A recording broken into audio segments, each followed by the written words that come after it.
Welcome to Nightveil, where every shadow hides a secret. I wish I could just cut straight to the chase, but I feel like I should at the very least make an attempt to include some sort of context. Otherwise, what's the point? I'll try my best to keep it brief. During my college years, our core group of friends made it an annual tradition to go out camping for a few days at a time. Not very original, I know, but it was mostly just an excuse to hang out away from everyone and everything else. We weren't nature enthusiasts or anything of the sort, but it's something that we didn't mind doing as a group. The roster was always the same every single year. Exes would come and go, exams or personal matters would keep some of us from joining, and sometimes trivial arguments also resulted in a few faces being a no-show. And yet somehow a handful of us always managed to pull through. Brenda, Michael, Lillian, who've been together for as long as I can remember, Dennis, Margot, and myself. It definitely became harder to schedule things once we had all graduated, but we made it work. The only thing that managed to mess up our annual camping streak was the pandemic from a few years ago. And after that, it sort of became easier for people to come up with excuses for not being able to make it. We still chatted fairly often and hung out from time to time, but that was it. But this year it was different. Either the stars aligned themselves or maybe we had all gotten to the point in our adult lives where we were starting to feel some serious nostalgia for simpler times that aren't that far back into the past, even though there are days where it definitely feels like it. So the 6 of us marked down the dates on our calendars and we made it happen. 2 days, 2 nights. Seems simple enough, just as it used to be. We never really pre-planned any special activities, unless there were some specific points of interest near the area worth checking out or whatever. But one thing that we always did was tell scary stories around the campfire on the first night. Sometimes during the second night as well if some of us were feeling inspired. Whether alcohol played a part in it or not, I'll leave that to your imagination. To be honest, I don't think any of us ever really managed to truly scare anyone with our stories. Some of us, myself included, would try really hard, but more often than not, what we thought was scary turned out to be just an uneven mix of funny, illogical, and campy elements poorly strewn together. A light on goosebumps, but great for laughs, which wasn't all that bad. This year it was different, and as you might have guessed from the title of this, I'm currently typing all this out due to what happened on that first night. But before I get to it, there's one more thing that I need to mention. As far as I, Brenda, Michael, Lillian, and Margot were concerned, this trip had been planned with only 6 people in mind. But when Dennis finally rolled up to our meeting spot, late as usual, we were all taken aback by the fact that he had brought an extra person with him, someone that he had never mentioned in passing to anyone, and who by the looks of it was apparently tagging along for the entirety of our get-together out in the woods. Her name was Liz. Now, if this had happened during our college years, I could imagine how this could have been a lot more awkward. Having a random person intruding in our group and potentially ruining the solid, pre-established dynamic between us. But we're not kids anymore, and more importantly, we simply aren't as up-to-date as we used to be when it comes to each other's personal lives.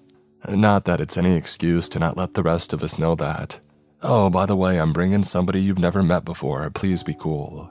But I think the rest of the group quickly got over it because they seldom get the opportunity to meet new people. And seeing as this is Dennis we're talking about, I think the gang just instinctively made the decision to try and make Liz feel as welcome and included as possible. Maybe I would have felt the same, if it weren't for one thing.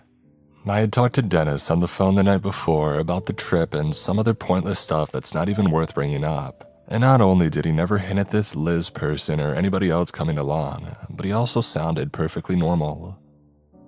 But the Dennis that we met on that day seemed a little cagey and distraught to me.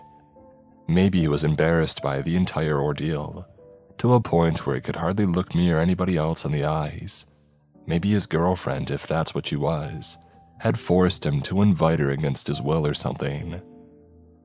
Something about it felt weird to me, but I kept it to myself, figuring it would be in everybody's best interest, especially Dennis's, to avoid asking uncomfortable questions and stirring unnecessary drama, which is the one thing we always tried to leave out of these trips. We made some small talk, a quick inventory check to make sure that we weren't missing any essentials, and then proceeded to walk on foot for a couple of hours or so before reaching a decent enough spot where we set up our tents, right before nightfall. Here's what happened next. After getting a decent fire going and pouring ourselves a few drinks, we figured the time had come to sit down and once again take turns sharing some creepy stories, just like we used to. I don't think everyone was particularly enthused by the idea. Maybe they felt like they had grown out of it. Still, you could tell everyone made an effort, to varying degrees, to humor one of the very few traditions that our group somehow managed to keep alive after all these years. Even if the stories turned out to be awful, maybe they could still work as an icebreaker of sorts to help Liz better acclimate herself to the group. Margot, who sat on my left, went first. She recounted a mildly unsettling incident that happened to a friend of hers, who was the victim of a stalker for a couple of months after their initial interactions on a dating app. Last she heard, an arrest had been made, but as a story it didn't really bring anything new to the table, just some guy being a creep, the usual. And then came Brenda's turn, who was sitting to the left of Margot. She pretty much offered a recap of a film she thought was obscure enough for the rest of us to not pick up on it, something that prompted Michael, the hardcore horror enthusiast of the group, to lightly grill her over once she was done. I remembered a time when calling her out in a similar fashion would have made her pack up her things on the spot and leave, and for a second I worried that Michael's harmless jab might have been sufficient to ruin the mood, if not the entire weekend. To my surprise, Brenda chuckled, raised her glass of gin and tonic in the air and said, "All right, you got me," before downing her drink, pretending like that was an actual punishment for her deception. "Why don't you go next then? Let's see what you got, nerd," she playfully said. Michael, who sat to my right, grinned as he straightened himself and rolled up his sleeves, as he was the type of person to never waste an opportunity to terrorize his friends, especially when he had their full attention and their consent to do so. Before he could proceed with whatever demented story he had cooked up just for the occasion, Dennis chimed in. "Actually, would you mind if she goes first?" he asked without either looking at Michael or motioning for someone in particular, although we naturally inferred that he meant Liz. "She's got something that she needs to share with everyone." Michael grimaced before quickly shooting back a, "Okay, sure." But even though I could tell he was slightly bummed for having the spotlight snatched away from him, the way Dennis had worded his request definitely got Michael and everybody else's attention. Before I continue, and just to help you visualize the setting, this is how we were all seated in relation to each other. Clockwise and starting from the top, you had Liz, who sat right across from me, Dennis to her left, then Lillian, Michael, myself, Margot, and finally Brenda. "Let's hear this story then," Michael said almost in a challenging tone, which prompted Lillian to tug at his shirt and shoot him a look. Liz shook her head as soon as she had heard his words, her eyes fixated on the crackling fire pit between myself and her. "It's not a story, it's a dream that I had. Or a nightmare rather, I guess. Hope that's all right."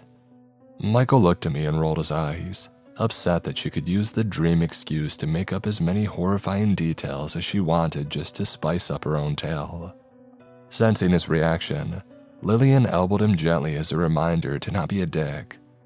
Everyone else gave her the okay in a heartbeat, but you could tell that the mood had shifted a little, no doubt in response to Liz's serious demeanor as well as the prospect that she could be on the verge of unloading some very personal things onto a group of strangers, instead of sharing a simple, silly, scary story.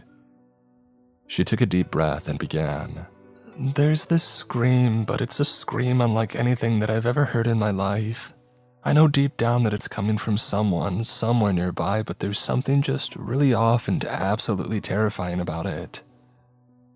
She crossed her arms and squeezed them for comfort, her eyes still glued to the fire, as if looking for the right words within its flames to help her illustrate her nightmare. "I've never heard anything like it in real life, or in any movies or games or whatever. It's not really calling for help, it's just, A visceral cry of pure horror and pain.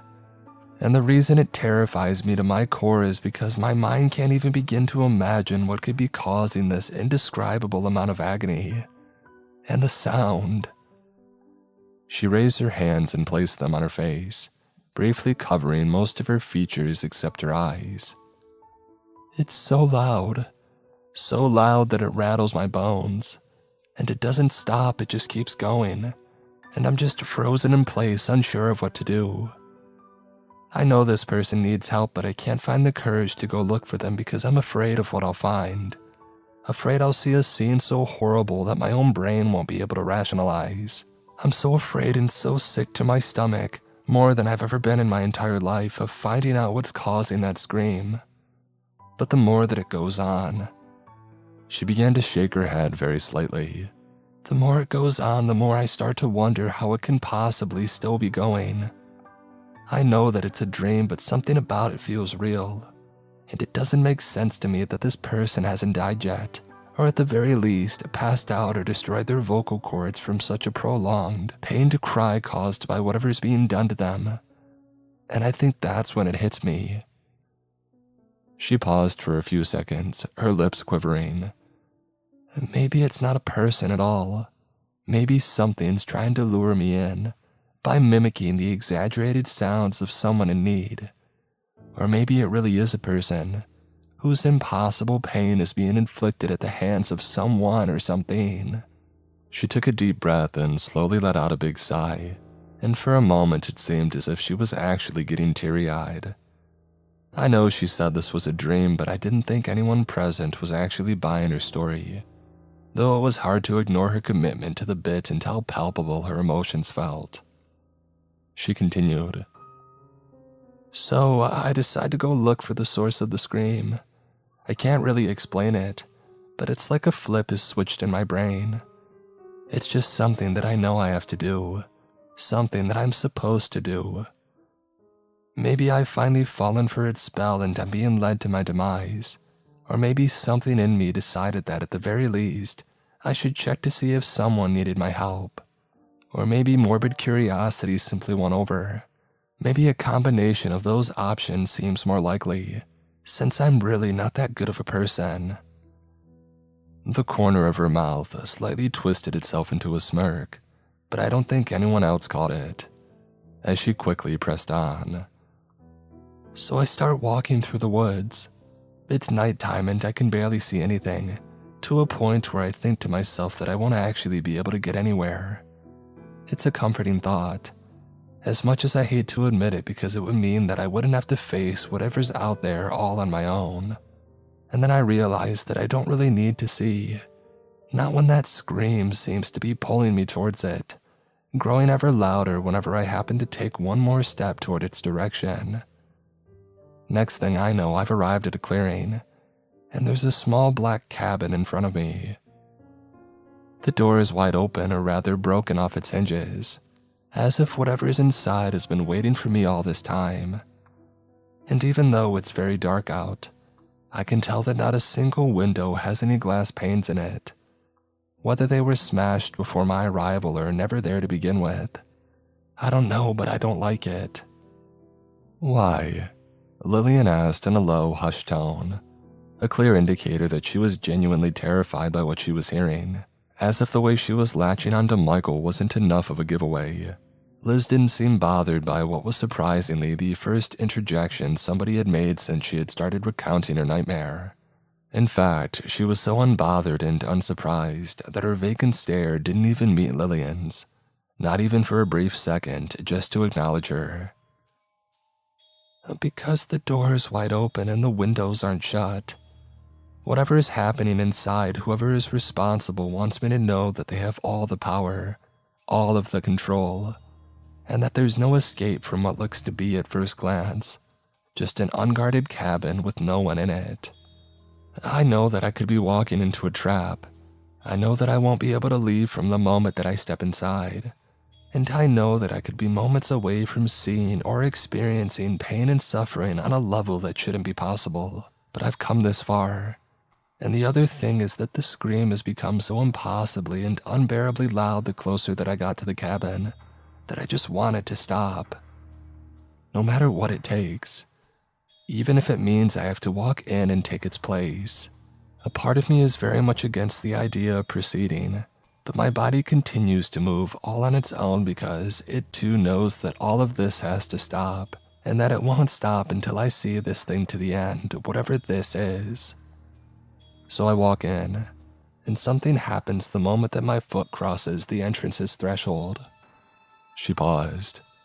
That ungodly piercing sound just disappears, like that. She snapped her fingers. Like something just erased it from existence, gone without a trace, not even leaving a single echo behind. I should feel relieved, but the deafening silence that replaced it might honestly be even worse. It's so heavy and so absolute that I thought my own hearing might have taken away as well, either by the scream or by whatever snuffed it out. It's bad either way because deep in my gut I know that whatever is inside the house knows that I'm here, and canceling out all other sounds is its sick way of rolling out the red carpet just for me. I know I should just leave, and I probably could if I wanted to. When I turn around, the door is still there, open, letting a very faint breeze in. I even take a step towards it and realize that no unseen force is keeping me in place. I could just go and disappear into the night. So why don't you? Margot asked. Liz shrugged. Maybe the screams would return, although I don't think they would. Then why? Margot insisted, visibly upset that someone who wasn't even her friend would put herself in danger in a scenario that wasn't even real to begin with. Because I need to know what brought me to this place and for what purpose. I need to know what happened here. Don't you? No one answered. I scanned everyone's faces as best I could. The girls were evidently terrified, while Michael was so absorbed in leaning forward that it's a miracle he hadn't fallen face first into the fire pit just yet. Dennis, on the other hand, barely seemed like he was there or paying any attention. The fact of the matter is, most of us were invested in her story by this point, so it's only natural that we wanted to see it through. Hell, I would have been the first to laugh my butt off if all of it had been leading up to a terrible joke, or if she had hit us with a to be continued, before revealing to us that she's a screenwriter who's still fleshing out the story. If only. Okay, so you walked in and... Michael said, eager for Liz to continue and completely oblivious to how unsettled his own girlfriend was by his side. Liz didn't seem to care either. I walk in and I know deep down that nothing can prepare me for whatever's waiting for me inside. I keep on walking until I reach the entrance to the only room that seems to have a faint source of light coming from it. There aren't any doors in this house, but I don't bother peering into any of the other pitch-black rooms because I know there's nothing there. The room with the light is the one where I'm awaited. I keep my eyes glued to the floor, waiting to delay facing the inevitable for as long as possible. I can't make out anything other than my feet and the old wet floorboard, but I can feel it in the air, that something's in there with me. Maybe just out of my field of vision, waiting for me to look up and finally acknowledge it. She paused and no one dared to make a sound. And then I looked, and before I could even begin to process what I was seeing, before I could let out a scream or react in any way, I felt my mind shatter and crumble almost immediately from whatever it was that I saw and smelled in that room. I can't really describe the scene to you, only my primal sense of revulsion which scrubbed off those impossibly horrible, unspeakable images from the very fabric of my being. But some traces remain. She lowered her head, looking down at her lap. If I try real hard, I can see the room and feel on some level that I know what's in there, and that I know what happened. But I can't bring myself to put it into actual words. The mere thought of attempting to do so feels like the most depraved thing a normal person could ever think of doing, and it sickens me. She gently rubbed her face, but I couldn't tell whether she was actually wiping some tears. I thought that she was done, but she kept going. But there's one thing I remember, one detail that I can still see even now as clear as day. Everyone braced for the impact of what should be the final reveal or twist or whatever. Liz proceeded, only this time with a stare that seemed strangely vacant and utterly lost in the horror that she was recalling. "There's a man in the room. I can see his face, and his abhorrent expression is all I need to know that he's the one responsible for whatever horrors took place inside the cabin. He's the one who caused all that impossible screaming. He's the one who made me come all the way out here for some sinister reason. And I know who he is. I recognize him." She paused again, having become slightly more agitated over the course of this last stretch of her story. I don't know if I felt sorry for her and wanted for her to just be done with it for her own sake, or if I had grown impatient with how she seemed to just be edging us. Either way, I blurted out, "Who is it?" And she immediately shot me a piercing look. I'm not sure if this was the first time she actually looked at someone directly from the moment she began telling us her story, but something about the unrelenting intensity in her unwavering, unexpected stare made me deeply uneasy. A small gust of wind blew in, putting the dying fire out of its misery. "It's you," she said, with a voice that trembled not with fear, but a profound, venomous ire. My stomach dropped, and I felt my entire body suddenly become coated in cold sweat.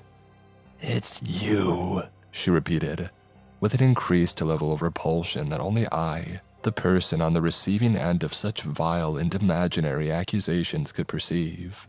One by one, everybody else slowly turned their heads to me. For a moment, I genuinely thought that surely one of them was bound to break character sooner or later, and burst out laughing about how they had succeeded in both creeping me out and pranking me. But no one said a word, and I couldn't even think of anything to say as I tried to make sense of what had just happened. We just sat there in silence. Margot eventually got up and said that she was going to sleep, which prompted everyone else but Liz to do the same. When Brenda asked Liz if she was okay, she said that she was, but that she would stay put for a little longer before going into her own tent. They all just left the two of us there without addressing me directly or commenting on Liz's dream and my own involvement in it, according to her. Even without the fire between us as a light source, I could tell that her gaze was still fixed on me. The more I tried to make sense of this situation, the angrier that I got, but I tried to not let it show. Why would they go through all of this trouble to make me feel bad, and even recruit the help of someone that none of us really knew just to make me feel even more uncomfortable? I understand wanting to pull a prank, but this was beyond anything anyone from our group ever thought of pulling. This was on a whole other level, and I couldn't even think of what I could have possibly done to anyone that would justify this twisted setup. But the absolute worst part is no one being bothered to let me in on the joke even after its punchline, and being perfectly content with leaving me in the dark, figuratively and literally, even if it meant completely destroying my disposition for the rest of the weekend. Why would they do this to me? And how could every single person in our group go along with it with such a straight face? I was angry, yes, but also deeply hurt by the insensitivity and senselessness of it all. But I didn't say a single word. If that's what they wanted, I wouldn't be giving them the satisfaction so easily. I briefly stared back at Liz, who still sat on her end of the makeshift log benches that we hastily put together, looking right back at me. She had nothing else to say, and neither did I, so I got up and went back to my own tent without saying a word. For all I know, she sat there for the entire night. I'm not sure if I actually got any sleep, because by the time I came to, I was still as furious as I was the night before. It was almost 10 in the morning when I checked my phone. We hadn't agreed on a set hour to wake up or anything. Usually, we just allowed ourselves to sleep in for as long as we wanted. Then we would cook breakfast or lunch, depending on the time of day, and eat the meal before carrying on with our loose schedule. I couldn't hear any kind of noise outside, which got me thinking that I was probably the first person to wake up. I figured I might as well go for a morning walk in an attempt to clear my thoughts, knowing it probably wouldn't be of much help. Maybe upon my return they'd finally come clean about the entire thing, and even though a part of me would undoubtedly still resent them all for it, at least I wouldn't have to spend the rest of the day being pissed about it. When I unzipped my tent to step outside, my heart nearly stopped with the scene that I was met with. and for the second day in a row, I was at a loss for words. Not only was everybody else already up and about, they were all just standing there with their gear in bags, fully packed and ready to go. I don't know what bothered me the most, the fact that they all somehow got up, got dressed, and packed their things without me taking notice. Or that they were all just standing there, silently staring me down and sort of visibly annoyed, as if they had all been waiting for ages for me to do the same. With the exception of Liz, who stood the furthest away from my tent, everyone else was facing my direction. "Yeah?" I asked, with my head poking outside of the tent. "We're going somewhere," Michael said. "Yeah?" I added, frustrated, but also hoping to elicit a similar response from any one of them. "Yeah," Lillian replied. "We're just waiting on you." "Cool," I said. "You can wait." I zipped up my tent and tried to gather my thoughts before actually starting to pack my things. They weren't chatting outside or making small talk of any kind from what I could hear, but I did get the feeling that they were circling me, as if wanting to ensure that I wouldn't be making a sneaky exit of some sort without them noticing. Maybe it was just my imagination, but if they were that hell-bent on keeping up the charade, so would I. It took me a few good minutes to get all my stuff together, but I didn't exactly rush it either. No one bothered to ask if I needed or wanted any help, which made everything all the more awkward as I was the only one making any kind of noise, while they all just waited in silence without doing or saying anything. But I welcomed that awkwardness and did what I could to prolong it, because I wanted to make them feel as uncomfortable as I was. They didn't seem fazed, but two can play at that game, and I'm not one to quit. Once I had strapped my backpack on, I slapped the side of my legs to let them know that I was ready to go. Liz briefly looked in my direction without actually meeting my eyes this time, and then she started walking. One by one, the others turned away from me and began following her steps without a word. They were probably counting on me inquiring about where we were headed or something, and so I didn't. I just followed along as the last person of the group, all the way at the back. It was around 10:40 a.m. when we got moving, and by noon we were still walking. Whenever I stopped to drink some water or tie my shoes, they would also stop, seemingly in unison, regardless of the distance between myself and the rest of them. After a further 30 minutes of walking, I removed my backpack and sat down on a nearby overgrown tree stump, not caring as to whether everybody else would just keep on walking without me. Much to my dismay, they immediately halted their pace and turned towards me, some facing me completely, others side-eyeing me. All but Liz, who kept her back towards. I let out a small scoff, inaudible to anyone else but me, and I chuckled. I rubbed my hands together, stretched my legs, and then reached into my bag for some snacks, which I ate without a single care in the world. I was delighted, and not by their taste, but by how much my actions were likely pissing them off to some extent. I gave no signs that I would be getting up on my feet anytime soon to proceed with the hike, and after 10 minutes or so of me slowly stuffing my face, I was almost convinced that they would just wait it out in silence, but I was wrong. Brenda, the one closest to me, spoke up. "You can do that later," she said. I didn't look at her. Instead, I slowly and loudly crumbled in my hand the foil packaging of the snack bars that I had just eaten, and after putting them away somewhere in my backpack so as to not litter the area, I brought my right hand up and cupped my ear towards her, pretending that I didn't hear what she said. A long pause followed. "I said you can do that later." "Where? When?" I asked. No answer from her or anyone. I shrugged and pulled out another protein bar, and for the first time since we had left our camp, I sensed actual hostility coming from the people that I thought were my friends. Before I could tear up the package, I noticed that Dennis had started walking back towards me, and I didn't realize until after the fact that my hand instinctively went for the pocket knife that I kept in one of my front pockets. I was already on my feet by the time that he reached me. "We have to go," he said. "Go where?" I shot back, loudly enunciating each word right in his face. Brenda, Margot, Michael, and Lillian took a noticeable step towards me. I had done my due diligence a few days prior to the trip, and I looked up what sort of hiking trails and other points of interest might exist in the area, because I knew that no one ever bothered to really look at those things in depth. I always did my homework more out of curiosity than anything else, because I figured it would be cool to actually have places to visit and be the one that actually found them for the rest of us. But whatever path Liz had us walking on wasn't one that I was familiar with.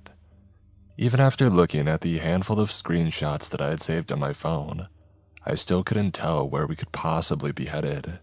This was all no doubt a part of their big prank, whatever it entailed, but I was done playing along. Whatever this was, it wasn't worth the time or the effort, or the incessant gnawing sensation that I had in the pit of my stomach. They took another step. "We're almost there," Dennis whispered as his warm morning breath filled up my nostrils. "You will see." I used my tongue to dislodge some bits and pieces of the protein bars still stuck to my teeth, right before spitting it right over Dennis's shoulder, barely missing his face. He didn't flinch or blink. "Nah," I said. I looked into his eyes and could swear that he was just about to take a swing at me, but before I could take any measures to protect myself, a sudden loud noise completely derailed my train of thought. At first, I thought that one of them had tripped over and hurt themselves and they were making their way towards me. But one quick look at the rest of the group and I could tell that they weren't the ones making that sound. That awful, distant sound of somebody screaming as if their guts were slowly being pulled out while the soles of their feet were set ablaze. Liz's story and all of its eerie details immediately flooded my mind. What the hell? I don't know how they pulled it off or how many more people they got to tag along, but I couldn't stand how it was making me feel. I wanted to shout at them to just turn it off, but that god-awful scream sounded so real and so desperate, so loud that I could barely form a coherent thought. Not one of them seemed bothered or distressed by it, and I could just tell from the way that my insides were doing backflips and the way that my own brain was firing off all sorts of signals that what I was hearing couldn't possibly be a recording of some sort. It was real. "Someone needs our help. We have to go," Margot said. I looked at her, someone I thought I knew whom I had known for a number of years, but I didn't recognize her or any of them. Not really, not completely, not anymore.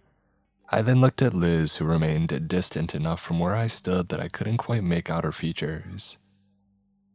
I'm not entirely sure of what happened next, but I remember bolting in the opposite direction. I didn't even think of grabbing my backpack. I just ran out of there as fast as I could. I must have looked back a single time as soon as I took off, and I noticed that for some strange reason, not one of them had begun pursuing me. They all just stood exactly where I had left them. But the same thing couldn't be said for the scream, which loudly threatened to follow me to the ends of the earth. My body was on autopilot while my brain kept thinking of the worst possible stuff that could happen to me in the middle of nowhere if for some reason I couldn't find my way back. I ran until my legs almost gave out, and by that point, I was nearly out of the woods. The sky was clear and my phone was still working, and I was finally starting to recognize some local landmarks. And while my ears were still buzzing loudly, the scream itself had dissipated at some point without me noticing. Despite being mentally scarred, I was physically unharmed. I reached the parking lot where we had left our cars, and after briefly inspecting everybody else's rides from the outside, especially the one that belonged to Dennis, which Liz also rode in, and realizing that they wouldn't be providing me with any answers, I got in my car and drove home. I held my phone in my hand during the entire drive, hoping for a text or a call from any of them that would let me know that they really did get me, but none ever came. Not a single one. I have, however, gotten calls and texts from friends and relatives. They haven't heard from them, and their respective places of employment are also asking about their unplanned and prolonged absence. I wanted to believe that they were all in on it as well for whatever reason, but I know that can't possibly be true. I've had to deal with a number of calls from some very concerned parents, some of which I've actually known for a number of years and met in person a few times. And there's a kind of genuine parental concern that you can't just fake. I didn't really know what to say or how to explain what had happened, so I either said something had come up or that I had to leave early, or that they had decided to prolong their trip in a way that didn't really suit me. I don't think anything I said constitutes a lie, but I know how bad this looks, and I know it's only a matter of time until law enforcement gets involved. I barely slept since I got back, and to say that I'm scared of what might happen next to me would be an understatement. I'm sorry if this all sounds insensitive, but I know that I did nothing wrong. I've reread everything I wrote here a couple of times, and I know for a fact that's how everything went down. I wish that whatever happened during that night didn't happen, but it did, and right now I can't afford to be worrying about anyone else but me. 6 people are gone, or at the very least, they have yet to show any signs of life. Their phones are still on from what I've been told, but nobody's picking up any of the calls. When asked if I had tried contacting them myself, I lied and said that I had, when in reality that's the last thing that I want to do because something tells me that they would pick up my calls. The exchange that I had with Dennis's mother was by far the most unnerving, because when I told her about his friend Liz that he had brought along with him, she said that that was the first time she was hearing that name. Furthermore, his mother actually visited him the day before. She baked some goods for him to bring for everyone, and spent the night at his place before seeing him off the next morning when he came to meet us. And never at any point was there a young woman riding in his car, or a mention that he would be picking somebody else up along the way. I've known Dennis and his mother for a long time, and I know that they've always been pretty open with each other about most things, especially after his father passed unexpectedly from a very aggressive illness a few years back. So who was this Liz? Where did Dennis pick her up and why? What did she want, or what did she hope to achieve, and why was I her target? I don't have the answers to those questions at this time, but my mind keeps drifting back to that weird story she told us, and for the worst possible reason too. You see, I doze off every now and then, never enough to a point where I feel like I've actually rested for a bit, but long enough for me to find myself in some dark woods all alone, while a distant shrill rolls in with the wind and becomes clearer and louder the longer that it takes for me to wake up. A black cabin with no doors on its hinges and no glass panes on its windows is the last thing that I always see before I wake up. I'm terrified of what else I might hear in that dream, terrified of the things that I might see that I cannot comprehend. I lie down on my bed and think back to the last thing that Dennis said to me. "You will see." And I find myself swept away by a wave of pure and abject horror as I come to fully realize the inescapable nature of his words. It wasn't a statement, but a promise.